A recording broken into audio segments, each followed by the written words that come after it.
And a good Thursday morning to you. Welcome into the Nick Craig Show, streaming live on YouTube, Rumble, and X, weekday mornings, 7 a.m. Don't forget you can take the podcast with you 24/7 on demand by checking out the Nick Craig Show in your favorite podcast app. You can also listen online by visiting the website nickcraig.com.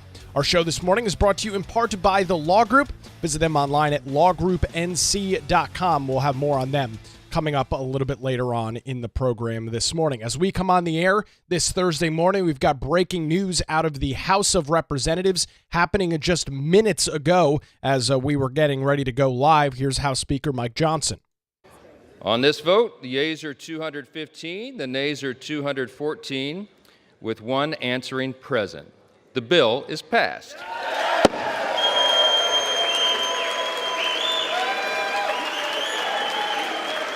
The bill in question that you're hearing there from Mike Johnson is House Resolution 1, that being the aforementioned big, beautiful bill that President Donald Trump had spent some time earlier this week inside Congress trying to rally Republican lawmakers on support of this legislation. It has been a marathon House session. I believe they gavelled in around 2 o'clock this morning. Speakers have been going at it all night. I had the pleasure of listening to Hakeem Jeffries for about an hour or so this morning in the 6 o'clock hour, just complaining about everything as it relates to the current state of the country.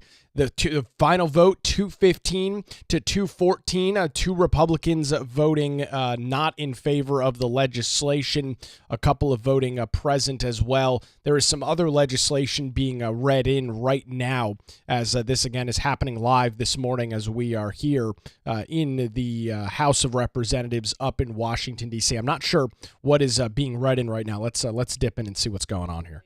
And Amber Vinson. Copies of the signed agreements will be retained by the Office of the Clerk as part of the records of the House. Signed sincerely, Kevin F. McCumber, Clerk. So I'm not sure. It looks like the chamber is cleared out pretty heavily, so I guess this might just be some other regular House business. So the big, beautiful bill has passed the House, again, 215 to 214 for that piece of legislation. And, you know, this has been a very interesting process. I've kind of shied away from talking about it over the last couple of days, just specifically because details were kind of all over the place. As it relates to what exactly was going to happen, how were some of the details going to come out with this, and obviously a lot of the negotiations going on, and it's kind of hard to keep up to date with the latest news on all of that. But it has officially passed this morning, 215 to 214, one person voting present, a couple of Republicans voting against it, Thomas Massey voting no, and one other Republican voting no as well. I believe Representative Schweiker also voting no. And as you can imagine and understand, all Democrats in the United States House voting against it as well. And I'll say this. You know, you look at the power that President Donald Trump has over members of Congress as it relates to him going there earlier this week, whipping up the votes for this legislation. It's got its problems. Many fiscal hawks in Congress, specifically those in the House, have solid arguments to make about how it does not make the kind of sweeping government cuts that many folks, including the President of the United States, continues to rally for. So with that, there are some valid criticisms and some valid concerns about the legislation not necessarily being as fiscally sound as some may have hoped heading into this. It does increase spending. It does not cut all of the necessary garbage that is within the budget. Things like portions of the Green New Deal still continue to exist in various portions in this. So it's a kind of a mixed bag. However, this is something that has the president's backing. And with this, Trump calls it the big, beautiful bill. It will now make its way to the United States Senate. And if this is something that Trump is pushing, it is going to be a very tough situation for representatives to go forward and essentially advocate against it. It's almost an impossible situation. It does have some of those tax changes and tax cuts in this legislation as well. That is a huge boost for the regular middle class, everyday American people. Those Trump tax cuts from the first administration were set and are set to expire later this year. So getting those put forward will mean a huge amount of savings, thousands of dollars per year for most middle-class American families. So there's a lot of good. There's some things that probably could be a little bit better in the legislation as well. And so that is moving through this morning. And we'll continue to track some of the details as it relates to that. The House Rules Committee, which is the gatekeeper for the most of what goes on in the House of Representatives, met at 1 o'clock this morning to advance the bill. With that, the House chamber came into session a little bit after that, around 2 o'clock this morning. You heard hours worth of, well, you probably didn't, you were sleeping, but there was hours worth of debate back and forth, Democrats, including Hakeem Jeffries, speaking against the legislation. But the reality is the Republicans have the vote. And the other reality is that Trump continues to have a major amount of influence, which, of course, folks on the left will see this as, undue interference from the president of the United States. It's not interference or undue at all. You've got the president of the United States that has an agenda, has things that he wants to push forward, and is lobbying the other branches of government, aka Congress, to do that. Trump is a very dynamic figure. President Trump has an incredible amount of ability to sway not only public persona or public opinion on a variety of issues, but also has that same ability to get members of his own political party in line. And, there's a couple of ways that you can tackle something like this. And I want to kind of lay both sides out, and I don't really know where I stand on it this morning. There's the individuals like the Thomas Masseys of the world that aren't voting for this legislation, and they're doing it because they're saying the bill doesn't go far enough.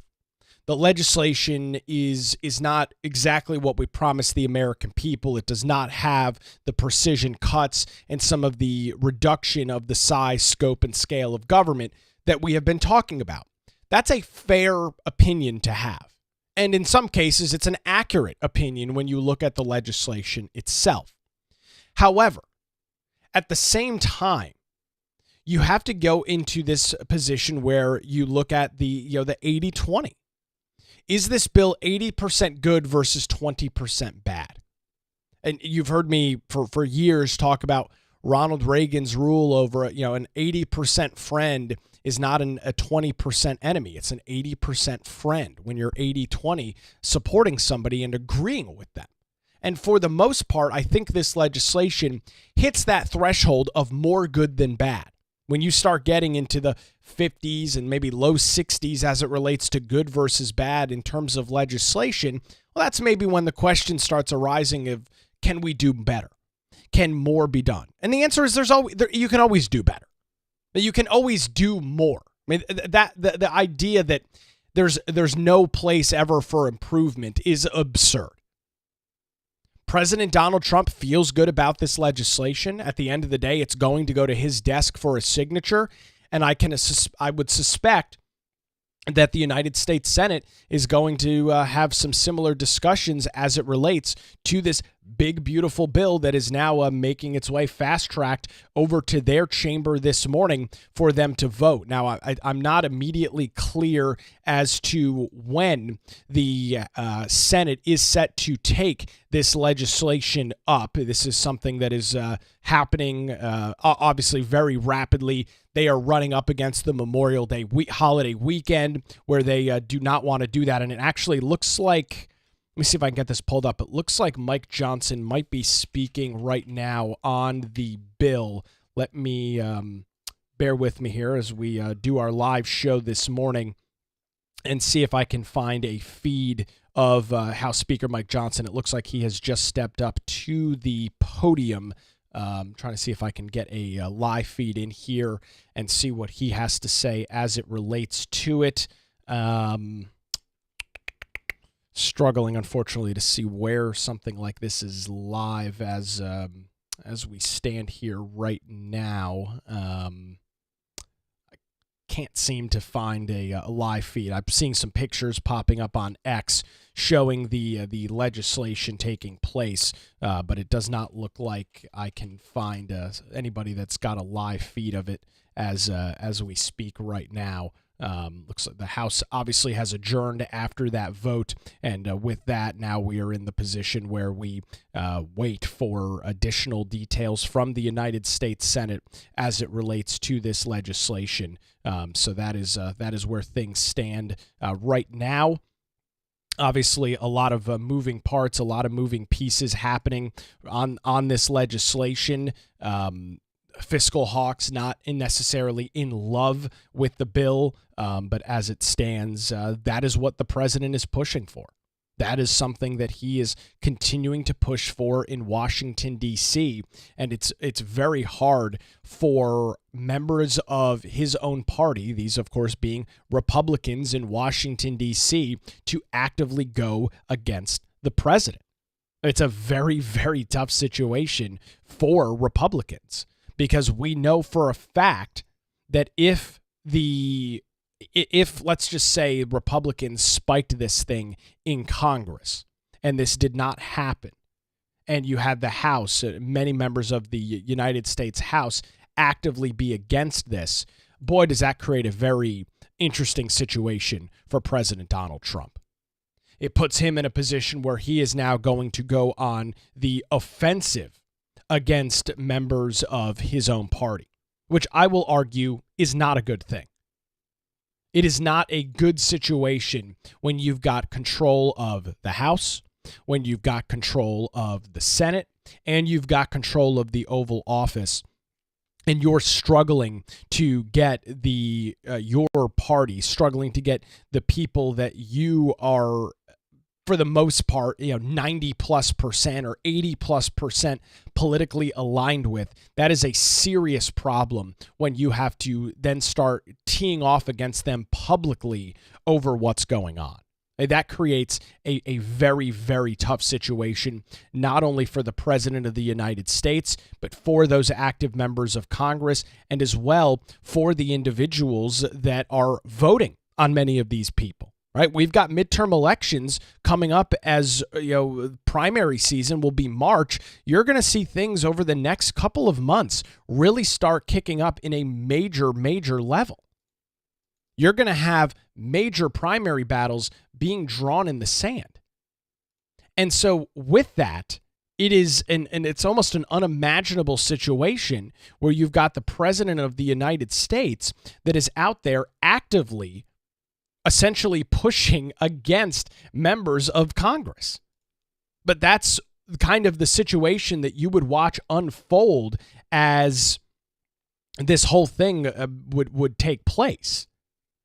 And so that's where things are kind of sitting this morning. Looks like I finally found a video feed of this coming in. I believe I missed the beginning of some of the commentary from House Speaker Mike Johnson, but this feed seems to be coming in right now. Here's Steve Scalise speaking on the legislation that just passed. Working on the rest of the process. It still goes to the Senate. The Senate has a lot of work to do too. That's why we've been talking to the Senate for a long time, but it's their turn to take this bill and move forward. But I'll tell you, none of this would be possible without the leadership of President Trump, who every step of the way not only laid out the vision, ran a campaign on this vision, but every step of the way too said, whatever you need, let me know. And he was there to help us. Our great speaker, Mike Johnson, who was never deterred, probably hasn't slept in a few days, but never wavered in his commitment to get this done. And this whole team has come together. And our whip has never relented and never stopped pushing to get this done. With that, I bring up our great majority whip, Tom Emmer.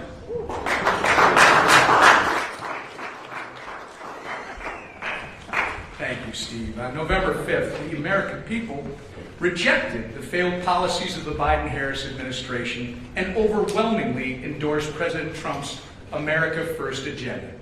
Using his executive authority, President Trump hit the ground running on day one to deliver on the promises he made to the American people. Today, House Republicans followed suit. Our one big, beautiful bill fulfills the mandate for change we were given last November. It allows President Trump to continue his successful border security and deportation operations by investing in more Border Patrol agents and ICE officers, funding the continuation of the border wall, and equipping our men and women on the front lines with the tools they need to keep us safe. Not only will the one big, beautiful bill help to make America safe again, it will also help to make America wealthy again. America's economic revival has already begun under President Trump's leadership, but House Republicans back it up in this bill by making the 2017 Trump tax cuts permanent, eliminating tax on tips and overtime, and throwing out regulations that burden American businesses and suffocate American innovation. From promoting the safety and security of our great nation and giving much-needed tax relief to American families, to unleashing American energy and bringing accountability to important government programs, there are wins in this bill for every corner of America. Take this as a lesson.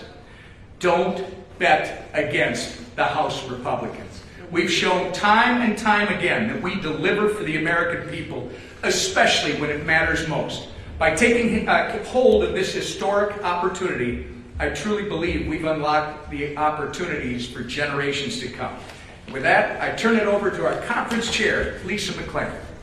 All right, we'll cut away from this as members of the House of Representatives continue talking about the big, beautiful bill that they just passed moments ago as we were coming on the air this morning. We'll probably expect some additional detail throughout the day as it relates to what the United States Senate is planning to do with this legislation. We'll keep you up to date with that right here on the show tomorrow morning. And a good opportunity to mention my X account. A great way to keep up to date with news throughout the day. If you're not following me over on X, it's at Nicholas M. Craig on X. Would encourage you to give me a follow over there and keep up to date with some news throughout the day. We've got a very concerning story coming out of Washington, D.C. this morning. This is almost unimaginable. A pro-Palestinian man is in custody after allegedly killing 2 Israeli embassy staff members who were leaving an event on Capitol Hill at the Capitol Jewish Museum late last night, according to authorities in D.C. The Embassy of Israel to the United States identified the victims as Yaron Lelizinski and Sarah Milgram, who were set to be engaged. They were a couple and they were together. Metropolitan Police Chief Pamela Smith said during a news conference that took place late last night, shortly before midnight, that officers from her department responded to multiple calls of a shooting near a museum just after 9 p.m. When authorities arrived on the scene, a man and woman were found unconscious and not breathing. Despite life-saving efforts from first responders, Smith said both were unfortunately pronounced dead on the scene. A 30-year-old man identified as Elijah Rodriguez of Chicago is believed to have committed the act alone and in custody. Smith noting that the gun that was used in this attack was also recovered. Smith said that the preliminary investigation showed that Rodriguez was allegedly observed pacing back and forth outside of the museum before he approached a group of 4 people exiting the building, including 2 victims, and began shooting. He then entered the museum where he was detained by event security. While in custody, he yelled over and over again, "Free, free Palestine, free, free Palestine." Yelled this over and over again while he was then in custody.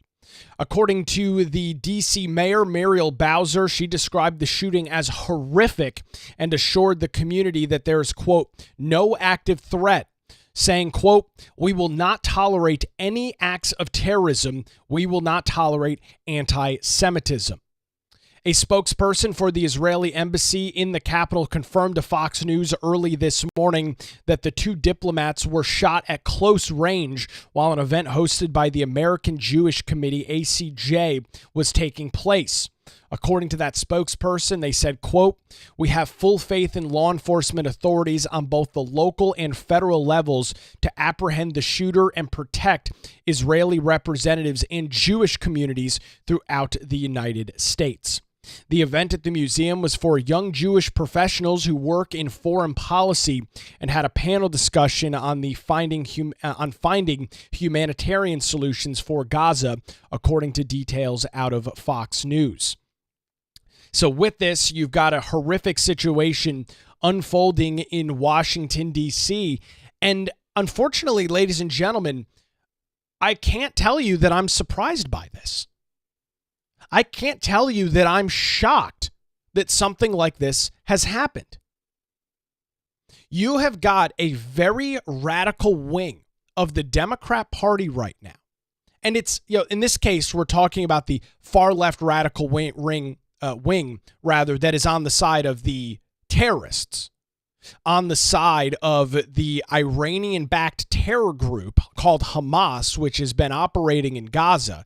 Not only are they in favor of that group, not only do they want the success of that group, but they are willing to commit unimaginable acts of atrocity to show, I guess, what I'll call solidarity with that group. I mean, committing a murder in Washington, D.C. of 2 Jewish people because you were on the side of Hamas. You are on the side of the Iranian-backed terror group that has, for at this point, years called for the death and destruction of Jews throughout Israel. Now, we're not getting into this morning whether Israel has responded with appropriate force. Have they gone too overboard? You can still have a valid discussion about, did Israel go too far? Have they been have they acted in an inappropriate manner as it relates to aid for the citizens of that are still living in Gaza and so far and so forth? You can still have that discussion. But what you're seeing now, and the reason that something like this happens in the United States, is because the left tolerates this. For years now, we have seen groups of far left radicals on your college campuses, on your city streets, blocking highways in major metropolitan areas, yelling and screaming about supporting an Iranian-backed terror group that is operating in Gaza. This has been tolerated by the left. And I would argue in some cases, this has been supported by the left. I'm not a big fan of silence is violence, that whole notion. I think that whole thing is kind of absurd. But the fact that more Democrats have not spoken out against people in their own party for these very radical ideas, these very radical things that they support, they are wishing this stuff, I guess, into existence. Because we know the sentiment exists. And it's fine. If you hate Israel and you don't support the United States giving a whole bunch of money to Israel, that's totally fine. I think that's a fair opinion to have, and I, in some cases, agree with a lot of that. But there's a difference between not supporting money from the United States to Israel and being on the side of a terrorist group. Being on the side of a group that beheads women and children. It's so funny when you look at this because the group of individuals that are on the side of Hamas are the same lefties that are constantly yelling about inclusion and racism and LGBTQ rights, all of these great things that the left cares so much about. Meanwhile, if you look at the nature of these Palestinian groups, there is no rights for women. If you are gay in many of these countries and it is found out publicly, you will be thrown off of buildings. You'll be stoned to death. I mean, it's an atrocious thing that goes on there. Yet these groups, these Palestinian groups, have found allies in the radical progressive left. And I think it goes to show you a couple of different things. Primarily, the fact that when you look at what comes out of many of these groups, there is really no kind of sense of what goes on in the world. Their ability to understand, even at the most basic level, any sort of geopolitical structures is just non-existent. And it's obvious because they'll be holding up signs that say LGBTQ for Gaza, LGBTQ for Palestine. It makes absolutely no freaking sense. The Palestinian culture is very much against homosexuality. So when you're holding up a sign at a protest in New York City that says LGBTQ for Palestine, you have no freaking idea what you're saying.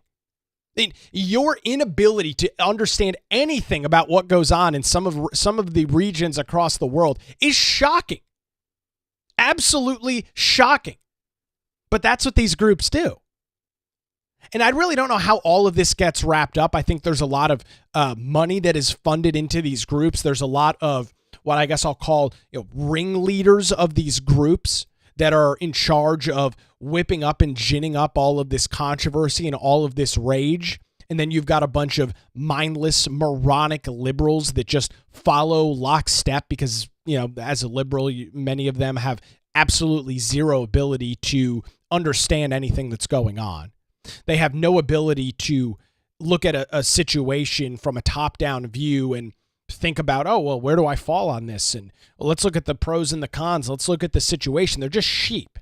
And they just follow in line with whatever they're being told, in this case, by their activist ringleaders, these various agitators in the crowd that spawn a lot of this up. And we've got evidence of that, of course. You look at back last year, so many college campuses, including UNC Chapel Hill, turning into a third world country as these groups take over. And what did you find time after time?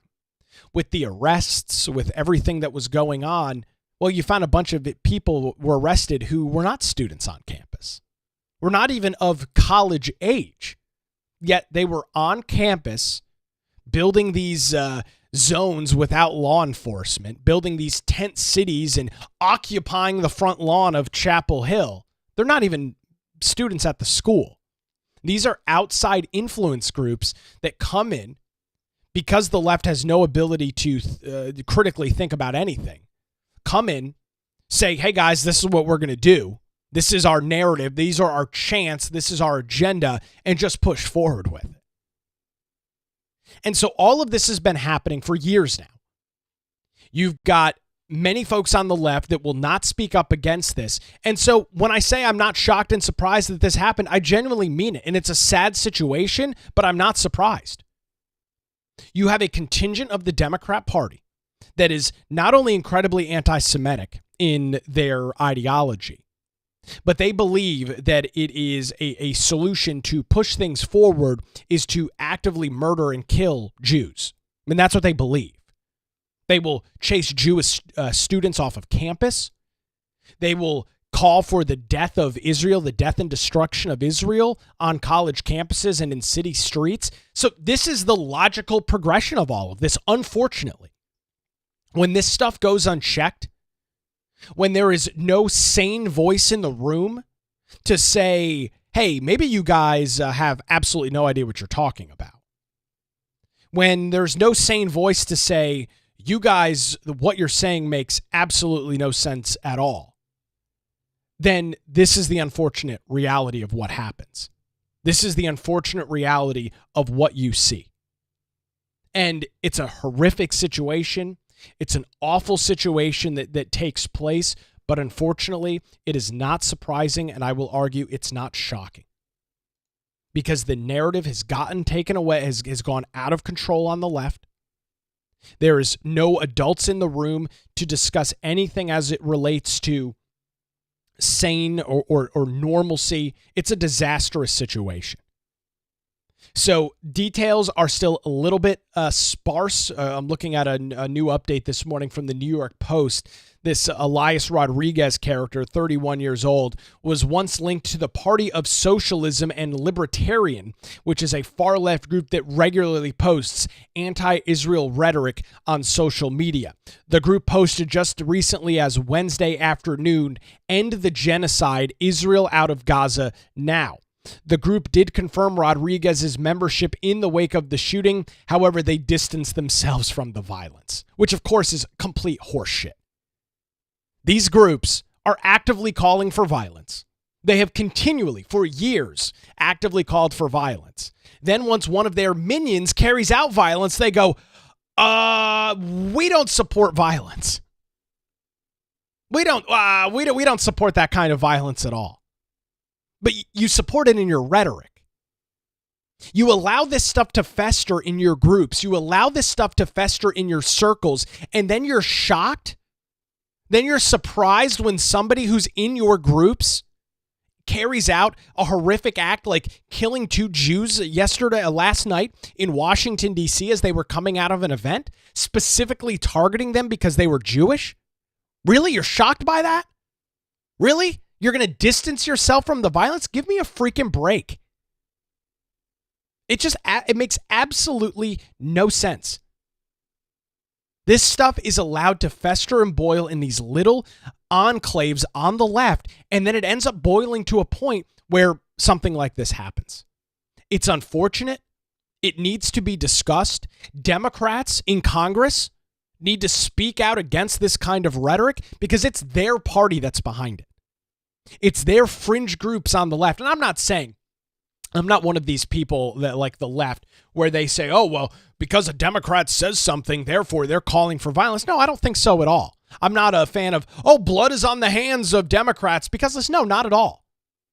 But I think if you want the rhetoric to be toned down on all of this, it's time for the adults in the room to speak up.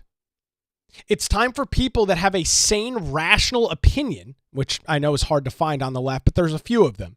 It's time for those individuals to rise to the occasion and speak up against this stuff, but they don't. Why? Because then they risk alienating the left. If they don't, they then risk losing a contingent of individuals on the left that they need their support for, right? Because when you look at these very far left fringe groups, who are they voting for? They're voting for the AOCs. They're voting for the Rashida Tlaibs, the Ilhan Omars of the world. These very far left progressive radicals that have gained, I will argue, significant amount of power in Washington, D.C. So the shooter, thank God, is in custody. A horrific situation unfolding. 2 young individuals who look like, based on the pictures that were made available by the Israeli embassy, show 2 people that look to be in their at their oldest, their late 20s. 2 very young, good-looking people shot and killed last night in Washington, D.C. This image from the Israeli Ministry of Foreign Affairs. A horrific situation unfolding, but again, not surprised. The left has been allowing this kind of rhetoric to take place now for years in their various sects of their party. And it's unfortunate that it came to this situation. I'm sure we'll hear more on this throughout the day. It happened late overnight, so reactions still coming in this morning. We'll track the details right here on the Nick Craig Show. Well, I want to tell you this morning about the law group here in Wilmington and thank them for their continued support of the show, keeping us on the air weekday mornings. When you have legal challenges that arise, make sure you put your trust in the law group here in Wilmington. Since 2003, their experienced attorneys have provided high-quality, affordable legal services across eastern North Carolina. Whether you're facing issues like a divorce, navigating a real estate transaction, or maybe you're in the position where you need a strong defense, the law group has your back. Their dedicated team ensures that your questions are answered and issues are resolved promptly. Great news, they're located in downtown Wilmington, and they're just a phone call away at 910-251-6088, or you can visit them online at lawgroupnc.com. You'll see all their areas of practices. They've got a great blog on there where they discuss a variety of legal matters. All of that available on their website, lawgroupnc.com. Again, their phone number, 910-251-6088. The Law Group. Experience and dedication you can rely on. And again, we appreciate the support of the law group right here on the Nick Craig Show. We'll grab a quick break this morning. On the other side, President Donald Trump in a very interesting exchange with the president of South Africa in the Oval Office yesterday afternoon. I'll have audio and video of that coming up as the Nick Craig Show rolls on this morning live on YouTube, Rumble, and X, and 24/7, wherever you get your podcasts.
And welcome back to the Nick Craig Show, streaming live this morning on YouTube, Rumble, and X 24/7, wherever you get your podcasts. Want to encourage you to get access to additional content, including daily show notes and more, plus our monthly Zoom chat, which will be coming up next week. Those details will be coming out a little bit later on today.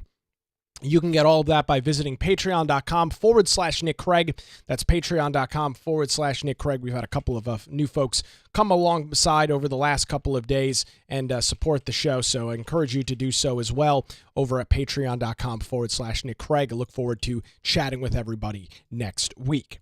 We now turn our attention to the Oval Office this morning, where President Donald Trump was on a tear yesterday with South Africa's president after there was some back and forth exchanges, some back and forth commentary over what President Donald Trump and many have described as genocide against white farmers operating in South Africa. The president of South Africa in the Oval Office yesterday, President Donald Trump did not let him off the hook by any form that you could possibly look at it. Here is the exchange, and the president bringing receipts, as he says, as it relates to the back and forth here. Take a listen to this.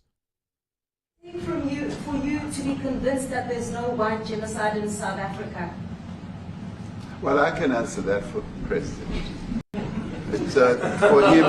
No, seriously. I'd rather have him answer. Yeah, I'd rather answer that. It will be. Our president will respond to you. Yeah, let me, Thank you, Mr. President. It will take President Trump listening to the voices of South Africans, some of whom are his good friends, like those who are here. When we have talks between us on the around a quiet table, it will take President Trump to listen to them. I'm not going to be repeating what I've been saying.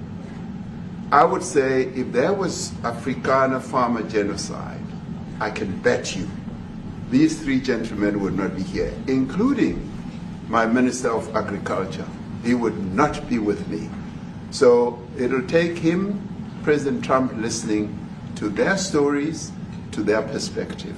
Now, I'm going to stop the South African president right there because, one of the people did speak. One of the individuals that was alongside with the South African president talked about how there is, he brought him to try and prove there's no systematic persecution of white farmers in South Africa. Well, he really didn't have that to say at all. Take a listen to this. I grew up in an area in South Africa that is a farmland area, Polokwane, and there is some issues up there. Obviously, my dad was a property developer as well as a part-time farmer, and some of these buddy farmers got killed. The farm is still going. My brothers run it, but it's a constant battle with farms they're trying to burn the farms down to chase you away. So it is a concern to try and make a living as a farmer, and at the end of the day, without farmers, there's no food on the plate. So we need the farmers to produce the food. Farming, right? He wouldn't do it. He wouldn't even want to do what you're doing, right? They love farming. They don't want to leave. But it's a struggle. Yeah, and food and fresh water is the most important thing in life. Without those two things, you can't survive. How is the water there? The water is great. Obviously, all the water comes out of the borehole, out of ground for us down there. But it is a battle to get the water out sometimes when all the equipment gets stolen all the time that you're trying to get the water out. So does your family and your brother, do they feel safe on the farm? They live behind electric fences, try and be at night safe. But it is constant whenever you leave that something could happen. And there's nowhere to live. Both of them has been attacked in their houses. My mom's been attacked in her house when she was 8. So the South African president brings this guy who's apparently some sort of property developer or something like that in South Africa to prove as you just heard him in the previous clip saying, President Trump needs to listen to what people are saying. He needs to listen to the voices in the room. Well, here's the voice in the room. This is a guy that the South African president brought with him to the White House to prove that this isn't happening, for him to say, my father had plenty of friends that were killed because of their race and what they were doing in South Africa, noting that his brothers have to live behind an electric fence so that their farm doesn't get ransacked and burned to the ground. completely blowing that out of the water. President Donald Trump brought receipts on this as well. Back to that original clip of the South African president. That is the answer to your question. But, Mr. President, I must say that we have, wait. We have thousands of stories talking about it. Sure. And we have documentaries, we have news stories. And that, is Natalie here, somebody here to turn that? I could show you a couple of things. And it has to be responded to. Yeah, sure. Let me see the articles, please, if you would. And turn the lights down.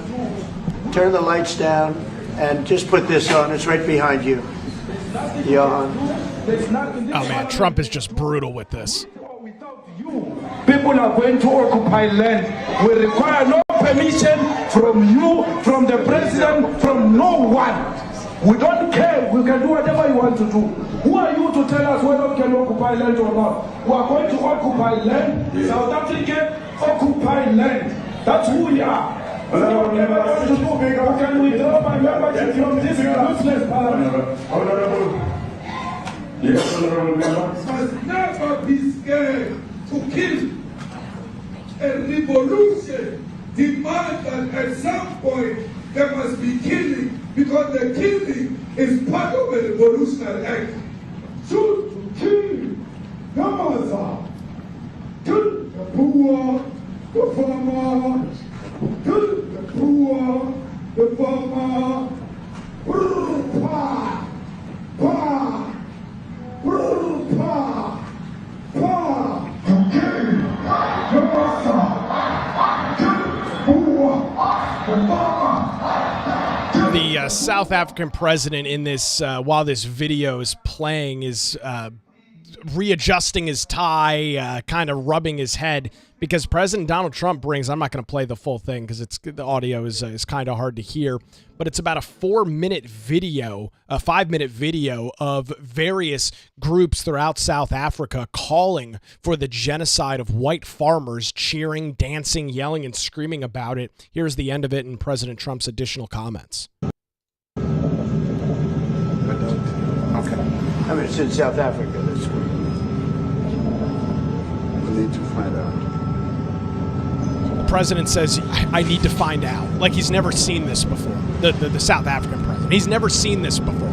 First time he's hearing about it is sitting in the Oval Office with President Trump. And the whole concept of that is absurd. This has been well documented. This has been well reported. It's not a secret, not a surprise, not something that just popped up out of nowhere at all. Mr. President, the Pentagon announced that it would be accepting a Qatari jet to be used as Air Force One. What are you talking about? What are you talking about? You know, you to get out of here. What does this have to do with the Qatari jet? They're giving the United States Air Force a jet, okay? And it's a great thing. We're talking about a lot of other things. It's NBC trying to get off the subject of what you just saw. You are you're a terrible reporter. Number one, you don't have what it takes to be a reporter. You're not smart enough. But for you to go into a subject about a jet that was given to the United States Air Force, which was a very nice thing, they also gave $5.1 trillion worth of investment in addition to the jet. Go back.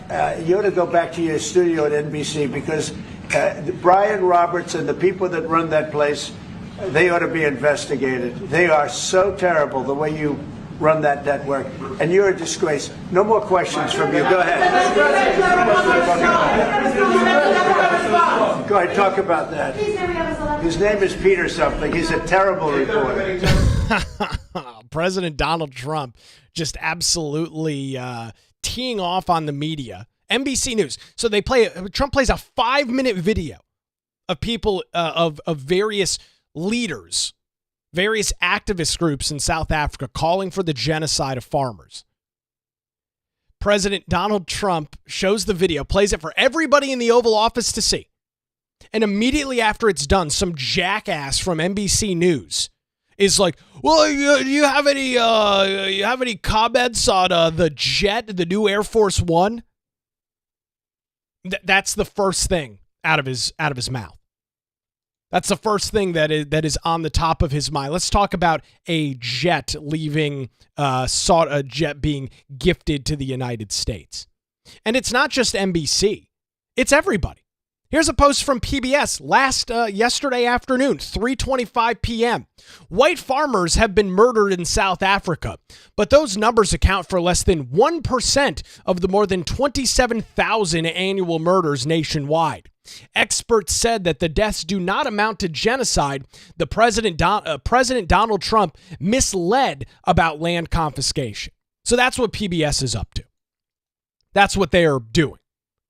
So you've got multiple media outlets, and it's not just NBC News. It's not just PBS. It's the whole thing in the media saying, oh, well, only 1,000 people are getting murdered or something like that. It's only 1,000, white farmers are being murdered, something like that. So it doesn't really matter. It's only 1%. This is the media. This is the left-wing media. It's only 1% of white farmers, so who cares? It's absurd. This is a serious international issue, and the media wants to hide from it. The media doesn't want to discuss it. The media doesn't want it to be brought forward, and it's obvious as to why NBC News immediately pivoted away from the issue at hand. Here's Scott Jennings on CNN last night, as of course they were not a fan of this either. Whether you call it a genocide or not, the facts are white farmers in South Africa have been murdered. A lot of people have tried to cover this up. A lot of people in, I think, media in the United States have tried to cover it up.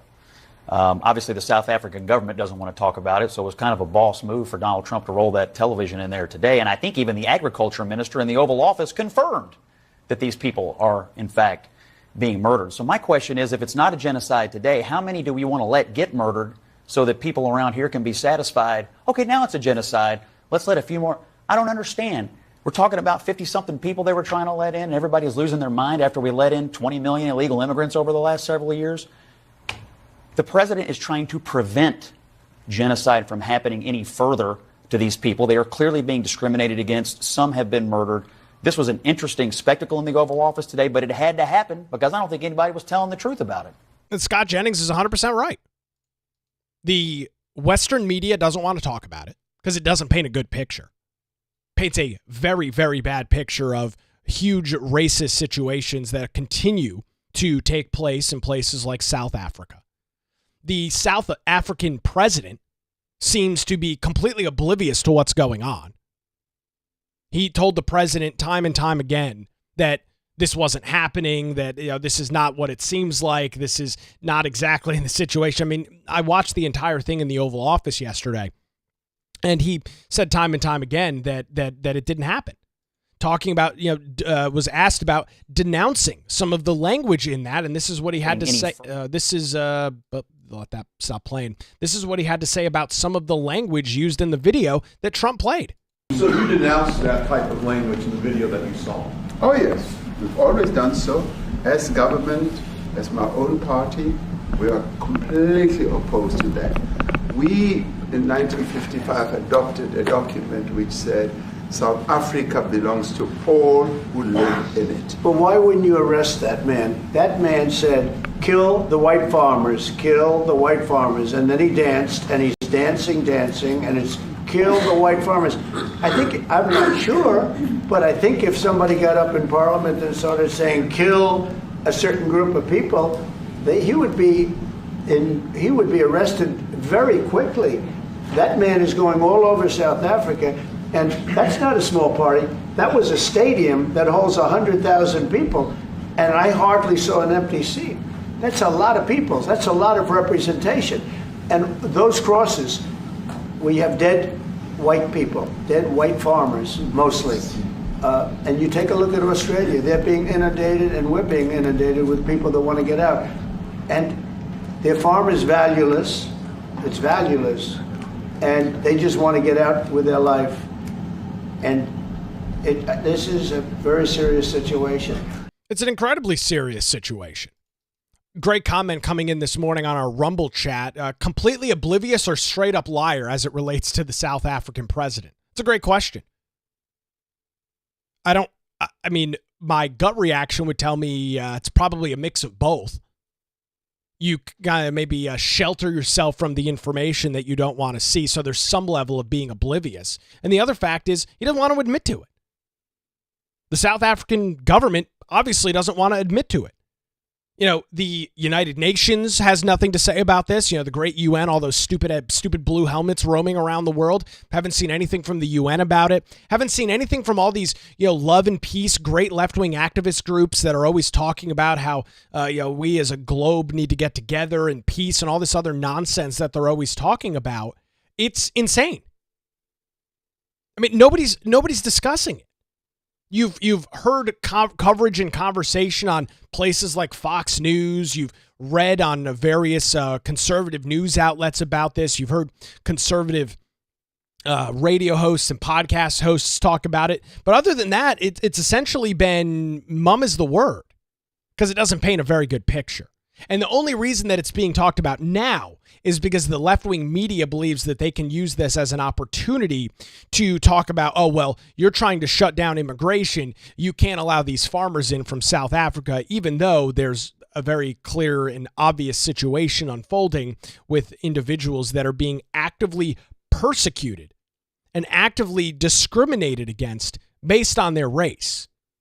You've got activists in South Africa that are running around the country talking about and promoting the killing of farmers who are, in the most part in South Africa, happen to be white. It is a racial-based situation that's unfolding.